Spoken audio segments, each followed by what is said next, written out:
কাহিনী শুরু হয় টাউন নামের এক ব্যক্তিকে দিয়ে। সে তার বস্তির লোকদের সাথে শিকারিতে বের হয়েছিল। কিছুটা পর্যবেক্ষণের পর সে তার সব সাথীদের শিকারের জন্য প্রস্তুত হতে আদেশ দিল। তাদের লক্ষ্যে ছিল একদল বন্য মহিষ, যারা তাদের থেকে অল্প দূরে অবস্থান করছিল। এরপর টম ধীরে ধীরে তাদের দিকে অগ্রসর হতে শুরু করলো। টমের সাথে সব লোক একযোগে সে বন্য মহিষদের উপরে আক্রমণ চালায়, কিন্তু সেই বন্য মহিষেরা এত সহজে হার মানতে রাজি নয়। তারা নিজেদের রক্ষা করার জন্য শিকারীদের দিকে ছুটে আসতে শুরু করে।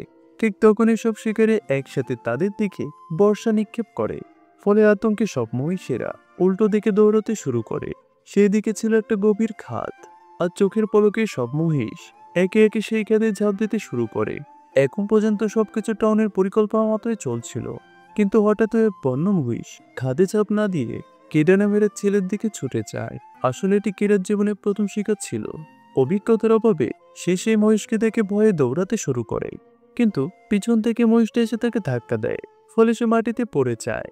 কিন্তু মহিষটি এটা তো থেমে থাকে না, বরং সে আবারও ঘুরে দাঁড়িয়ে কেরার দিকে ছুটে আসে। এবার সে কেরাকে তার শিং দিয়ে তুলে নিয়ে সরাসরি খাদের দিকে দৌড়াতে শুরু করে। অন্যদিকে টম পিছন থেকে সে বন্য মহিষটির উপর আক্রমণ চালায়, কিন্তু পেটে বর্ষা লাগার পরও সে বন্য মহিষ সরাসরি খাদে গিয়ে ঝাঁপ দেয়। টম এবং তার সঙ্গীরা সঙ্গে সঙ্গে কেডাকে বাঁচানোর জন্য খাদের দিকে দৌড়ায়, কিন্তু সেখানে গিয়ে তারা দেখে কেডা একটি পাথরের সঙ্গে ঝুলে আছে। তবে সে বেশি সময় পাথর আঁকড়ে রাখতে পারে না। শীঘ্রই হাত ফসকে যাওয়ার কারণে সে নিচে পড়ে যায়, কিন্তু তার ভাগ্য ভালো ছিল। সে একটি বিশাল পাথরে পড়ে সেখানে অজ্ঞান হয়ে যায়। আসলে কেডা ছিল টমের ছেলে, সেই কারণে টম নিচে নেমে ছেলেকে বাঁচানোর সিদ্ধান্ত নেয়। কিন্তু তার সঙ্গীরা তা করতে তাকে বাধা দেয়, কারণ সে কোনোভাবে তার ছেলের কাছে পৌঁছাতে পারবে না। কিছুক্ষণ পর রাত নেমে আসে, তবুও টমের বিশ্বাস ছিল হয়তো তার ছেলে এখনো বেঁচে আছে। তাই সে সেখানে বসে থেকে কেডাকে ডাকতে শুরু করে। কিন্তু যেহেতু সে ছিল বস্তির প্রধান, তাই সেখানে অনেকদিন থাকা সম্ভব ছিল না, কারণ বরফ পড়ার আগে তাদেরকে খাদ্য নিয়ে বস্তিতে পৌঁছাতে হবে। তাই পরের দিন সকালে টম ভারাক্রান্ত হৃদয়ে কেডার জন্য শেষকৃত্যের প্রার্থনা করে সেখান থেকে বেরিয়ে যাওয়ার সিদ্ধান্ত নেয়। সে ধরে নিয়েছে তার ছেলে হয়তো মারা গিয়েছে, কারণ নিচে পড়ে থাকা কেডার এখনো জ্ঞান ফিরে আসেনি। এরপর তার বাবা লোকজন নিয়ে সেখান থেকে চলে যায়। অন্যদিকে কেডার উপরে এক ঈগলের নজর পড়ে। সামনে এত ভালো খাবার দেখে ঈগলটির সঙ্গে সঙ্গে কেডার দিকে উড়ে যায়, কিন্তু ঠিক যখনই সে কেডাকে খাওয়ার জন্য ঝাঁপিয়ে পড়ে, তখনই হঠাৎ কেডার জ্ঞান ফিরে আসে। সে এক ধাক্কা ঈগলটিকে ধরে নিজের থেকে দূরে সরিয়ে দেয়। নিজেকে সে চূড়ে আটকে থাকতে দেখে কেডা ভীষণ ভয় পেয়ে যায়। সে সাহায্যের জন্য জোরে জোরে তার বাবা অর্থাৎ টাউনকে ডাকতে শুরু করে, কিন্তু সে শীঘ্রই বুঝতে পারে যে তাকে সাহায্য করার মতো সেখানে আর কেউ নেই। তবুও কেডা ঠিক করে নেয় সে এত সহজে মরবে না। তাই সে নিজে থেকে নিচে নামার চেষ্টা শুরু করে। এই প্রচেষ্টায় তার পা ফসকে যায়, কিন্তু সঠিক সময় সে আবারও পাথর আঁকড়ে ধরতে সক্ষম হয়। তবে এখন নিচে নামার আর কোনো ভরসা ছিল না। এদিকে সে বেশিক্ষণও শুধু হাতের জোরে ঝুলে থাকতে পারবে না। তবুও সে প্রাণপণ শক্তি দিয়ে সে পাথরটি আঁকড়ে ধরে থাকার চেষ্টা করে। কিছুক্ষণ পর সেখানে প্রবল বৃষ্টি শুরু হয়, আর অল্প সময়ের মধ্যে নিচে জমে থাকা পানিগুলো একটি নদীর রূপ নেয়। নদী দেখে তার বিশ্বাস হয় নিজের জীবনকে বাঁচানোর জন্য এটাই তার শেষ সুযোগ। তাই কোনো কিছু না ভেবে সে এই নদীতে লাফ দেয়। পরের সকালে যখন তার চোখ খোলে, তখন সে নিজেকে এক নির্জন জায়গায় পড়ে থাকতে দেখে। কিন্তু তখনই তার দৃষ্টি পড়ে নিজের পায়ের দিকে, যেটা সে কোনোভাবে নড়াতে পারছিল না। জুতা খোলার পর সে দেখতে পায় হাড় সরে যাওয়ার কারণে তার পা ভয়ানকভাবে ফুলে গেছে। সে তৎক্ষণাৎ দুইটা পাথরের সাহায্যে নিচের পাকে ভরসা দেয়। এরপর সবচেয়ে আগে সে নিচে সরে যাওয়া হাড় আবারও জায়গা মতো বসিয়ে দেয়। তারপর জুতার সঙ্গে কাঠি বেঁধে হাঁটা সুবিধার জন্য পাকে শক্তভাবে বেঁধে নেয়। কেডা তার সঙ্গীদের কাছে ফিরে যেতে চায়, তাই সে পাহাড়ের চূড়ায় ওঠার সিদ্ধান্ত নেয়। চূড়ায় পৌঁছায় তার চোখে পড়ে কিছু পাথর, যেগুলো টাউন তার প্রার্থনার জন্য ব্যবহার করেছিল। সেগুলো দেখে কেডার ভিতর সব আশা ভেঙে যায়, আর সে অনেক কষ্ট পায়। কিন্তু ঠিক তখনই সে কিছু শব্দ শুনতে পায়। ভালো করে তাকাতে তার চোখে পড়ে একদল নেকড়ে। নেকড়েগুলোকে দেখে কেডা সর্বশক্তি দিয়ে দৌড়াতে শুরু করে, কিন্তু সে নেকড়েদের থেকে দ্রুত দৌড়াতে পারে না, কারণ অলরেডি সে তার পায়ে আঘাত পেয়েছে। যার ফলে খুব অল্প সময়ের মধ্যে নেকড়েগুলো তার একেবারে কাছে পৌঁছে যায়। তাদের হাত থেকে বাঁচতে কেডা একটি শুকনো গাছে ওঠার সিদ্ধান্ত নেয়, কিন্তু ঠিক সেই সময় একটি নেকড়ে তার পায়ে কামড় দেয়। কিন্তু কেডার সাথে সাথে নিজের ছুরি বের করে সে নেকড়ের উপরে আঘাত করে। তবে বাকি নেকড়েগুলো তখনও গাছের নিচে দাঁড়িয়েছিল। তাই কেডাও ঠিক করে ওরা না যাওয়া পর্যন্ত কেডা গাছের উপরেই থাকবে। আর এভাবে তাকে পুরো রাতটা সে গাছের উপরে কাটাতে হয়। পরে সকালে ঘুম ভাঙতে সে দেখতে পায় সেই নেকড়েগুলো তাদের আহত সঙ্গীকে ফেলে রেখে সেখান থেকে চলে গেছে। এরপর কেটা সবার আগে নিজের ছুরিটিকে এটি কাঠির সঙ্গে বেঁধে নেয়, যাতে নিজের জন্য একটি অস্ত্র বানানো চায়। তারপর সে আহত নেকড়েটিকে মারার জন্য তার কাছে যায়, কিন্তু তাকে ওই রকম আহত অবস্থায় দেখে কেটার মন গলে যায়। ফলে সে নেকড়েটিকে না মেরে তার প্রাণ বাঁচানোর সিদ্ধান্ত নেয়। এরপর নিজের সুরক্ষার জন্য প্রথমেই সে একটি দড়ির সাহায্যে নেকড়ের মুখ বেঁধে ফেলে। তারপর সেটিকে নিজের কাঁধে তুলে একটি গুহার দিকে রওনা দেয়, যেখানে তারা কোনোভাবে রাতটি কাটিয়ে ফেলে। পরের সকালে কেরা কিছু ঔষধি গাছ ছিঁড়ে নিজের আহত স্থানে মেখে নেয়। ঠিক তখনই নেকড়েটি তার মুখে বাধা দড়ি সঙ্গে সঙ্গে খুলে ফেলে, কিন্তু এটা দেখার পরও কেরা সেখানেই শান্তভাবে বসে থাকে। অল্প কিছুক্ষণ পর সে নেকড়েটিকে পানিতে ওঠার চেষ্টা করে, কিন্তু নেকড়েটি দাঁত বের করে কেটাকে ভয় দেখায়। কেরা তবুও নিজেকে শান্ত রেখে তাকে পানি দেওয়ার চেষ্টা চালিয়ে যায়। ফলে কেডার এই ব্যবহার দেখে নেকড়েটিও শান্ত হয়ে যায়। এরপর সে কেডার পানি খেতে শুরু করে। এটা দেখে কেডা খুব খুশি হয়। কিছুক্ষণ পর সে নেকড়ের আঘাতের জায়গায় লেগে থাকা পোকাগুলো সরিয়ে ফেলে, আর সেই পোকাগুলো নেকড়েকে খাওয়ার জন্য দিয়ে দেয়। কিন্তু কেডা জানতো বেঁচে থাকতে হলে তাকে শিকার অবশ্যই করতে হবে, তাই সে প্রয়োজন পূরণের জন্য পরের দিন সে একটি খরগোশ শিকার করে আনে। যখন সে সেটি রান্না করার জন্য আগুন জ্বালানোর চেষ্টা করছিল, ঠিক তখনই নেকড়েটি এগিয়ে এসে তার কাছ থেকে খরগোশটি কেড়ে নেওয়ার চেষ্টা করে। কিন্তু কেডা জানতো নেকড়েকে নিয়ন্ত্রণ রাখতে হলে তাকে নিজেকে শক্তিশালী প্রমাণ করতে হবে, তাই সে সাথে সাথে নেকড়েকে ভয় দেখিয়ে আবারও পিছনে সরিয়ে দেয়। এরপর নিজের শক্তি দেখানোর জন্য সে মাটিতে পড়া খরগোশটিকে দাঁত দিয়ে ছিঁড়ে খেতে শুরু করে। এটা দেখে নেকড়েটি চুপচাপ নিজের জায়গায় বসে যায়। সেই রাতে কেডা বহুদিন পর খাবার খায়, আর অন্যদিকে নেকড়েটি চুপচাপ বসে কেটার দিকে তাকিয়ে থাকে।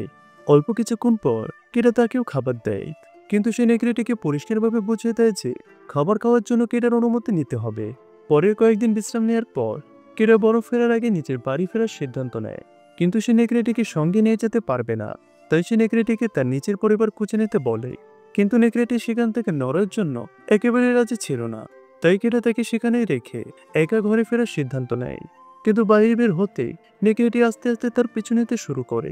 কিছুক্ষণ এমন চলার পর কেটা বিরক্ত হয়ে নেকড়েটিকে তাড়ানোর জন্য তার দিকে একটি কাঠ ছুঁড়ে মারে, কিন্তু নেকড়েটি ভয় পেয়ে পালানোর বদলে ওই কাঠের টুকরোটি তুলে নিয়ে কেটের সামনে দৌড়াতে শুরু করে। এর আগে যে কেটা কিছু বুঝে উঠতে পারে, তার চোখে পরে পাশে দাঁড়িয়ে থাকা কিছু বনো শুকুর। ওদের দেখা মাত্র নেকড়েটি পরবর্তীতে তাদের দিকে ছুটে যায়। এদিকে কেটা ভয়ে নিজের বর্ষা হাতে নিয়ে সেখানে দাঁড়িয়ে থাকে। আর যখন বনো শহরটি নেকড়ের হাত থেকে বাঁচতে কেটার দিকে দৌড় দেয়, তখন কেটা তাকে মারার বদলে সেখানে চুপচাপ তাকিয়ে থাকে। ফলে শুকুরটি পালিয়ে যেতে সক্ষম হয়। এটা দেখে নেকড়েটি খুব হতাশ হয়ে পড়ে, কারণ কেটার ভুলের জন্য এখন তাদের দুজনকে না খেয়ে থাকতে হবে। তবে কিছুক্ষণ পর তাদের মধ্যে আবারও সমঝোতা হয়। ফলে কেটা নেকড়েটির নাম দেয় আলফা। পরবর্তী কয়েকদিনে আলফার সাহায্যে কেটা খুব ভালোভাবে শিকার করতে শিখে ফেলে, এবং ধীরে ধীরে তারা দুজন একে অপরকে ভালোবাসতে শুরু করে। এমনকি রাতে আলফা কেটাকে গরম রাখার জন্য তার সঙ্গে লেপ্টে ঘুমায়। অন্যদিকে কেটাও সবকিছুতে ভীষণ আনন্দ পাচ্ছিল। কিন্তু কয়েকদিন পর শীত নামতেই পুরো এলাকায় সাদা বরফে ঢেকে যায়। তবুও কেডা আর আলফা কোনো রকমের শিকার করতে করতে ধীরে ধীরে সামনে এগোচ্ছিল। কিন্তু একদিন পায়ের নিচের বরফ ভেঙে যাওয়ার কারণে কেডা সরাসরি নিচে থাকা পানিতে গিয়ে পড়ে যায়, আর এখন সে উপরে ওঠার কোনো পথ পাচ্ছিল না। অন্যদিকে আলফা নিজের ওজন দিয়ে বরফ ভাঙার চেষ্টা করছিল, কিন্তু তার ওজন বরফ ভাঙার জন্য যথেষ্ট ছিল না। কিছুক্ষণ চেষ্টা করার পর অবশেষে কেডা নিজের ছুরির সাহায্যে পথ তৈরি করে। এরপর আলফার সাহায্যে সে কোনোভাবে পানি থেকে উপরে উঠতে সক্ষম হয়। পরের দিন পথে কেডা চোখে পড়ে একটি তাঁবুর বাহিরে বসে থাকা একটি ব্যক্তির উপর। তাকে দেখা মাত্র কেডা আনন্দে লাফিয়ে ওঠে, কিন্তু লোকটির কাছে গিয়ে সে দেখতে পায় সে আগে বরফের কারণে সেখানে মারা গেছে। এরপর কেডা তাঁবুর ভেতরে গিয়ে খাবার খোঁজে, কিন্তু কোনো লাভ হয় না, সেখানে কোনো খাবারই ছিল না। এটা দেখে কেডা খুব হতাশ হয়, কিন্তু যেভাবেই হোক সে তার পরিবারের সঙ্গে দেখা করতে চায়। তাই দুজন আবারও তাদের যাত্রা শুরু করে। কিছুক্ষণ পর তাদের চোখে পড়ে সামনে থেকে আসা এক ভয়ানক তুষার ঝড়। তখন পরিস্থিতি আরো কঠিন করে তোলে। তারা দেখতে পায় কিছু শিকারী কুকুরও তাদের পিছু নিয়েছে। কেরা বুদ্ধি খাটিয়ে আলফাকে নিয়ে দ্রুত একটি গুহার দিকে চলে যায়। সামনে থেকে আসা ঝড় আর পিছন থেকে ধেয়ে আসা কুকুরদের মাঝেও তারা সঠিক সময় সে গুহার ভেতরে ঢুকতে সক্ষম হয়। ভেতরে ঢুকতে কেডা আর আলফা কুকুরদের স্বাগত জানার জন্য প্রস্তুতি নিয়ে সেখানে উপস্থিত ছিল। কিছুক্ষণ অপেক্ষা করার পর তারা বুঝতে পায় কুকুরগুলো অবশ্যই ঝড়ের মধ্যে ফেসে গেছে। কেডা তখন মনে করে বিপদ হয়তো কেটে গেছে, কিন্তু আলফা এখনো দেয়ালের দিকে মুখ করে আক্রমণের জন্য প্রস্তুত ছিল। কিছু সেকেন্ডের মধ্যে তাদের সামনে একটি কালো চিতাবাঘ হাজির হয়। চিতাবাঘটি কেডাকে দেখার সাথে সাথে তার উপরে আক্রমণ করে, কিন্তু কেডাকে রক্ষা করার জন্য আলফা চিতাবাঘের সামনে এসে দাঁড়ায়। এরপর তাদের মধ্যে লড়াই শুরু হয়। এদিকে কেরা প্রথমে খুব ভীত ছিল, কিন্তু সে জানতো যে যদি সে চিতাবাঘকে মারতে না পারে তাহলে চিতাবাঘ আলফাকে মেরে ফেলবে। তাই সে সমস্ত সাহস জড়ো করে চিতাবাঘের দিকে একটি তীর নিক্ষেপ করে। তীরটি লাগার সঙ্গে সঙ্গে চিতাবাঘটিও মাটিতে লুটিয়ে পড়ে।